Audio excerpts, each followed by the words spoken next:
Tak dávám tipovat, je to Niagarský vodopád nebo ne? Je to Viktorín vodopád nebo ne? Hele, jak skáčou ty ryby, Tutin. To je normálně pstruhová voda. Normálně skáčou ryby nahoru, jako. Vidíš to? No takhle uvidíš normálně, jako když ty medvědi jdou. Jako tak.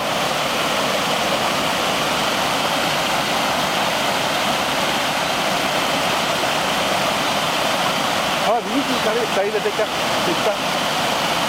tady normálně se snaží jako vyskočit nějaký kapr. No, viděl. Vidíš, jo, ale já myslím, tam to. Pojď spíš takhle z té strany, jako. Takhle krásně uvidíš, jak skáčou normálně.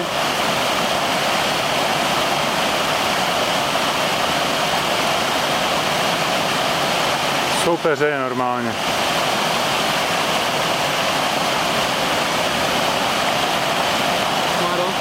Oni se nás bojí, asi.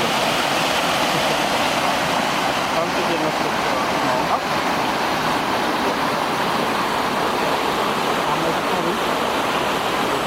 To je materiál.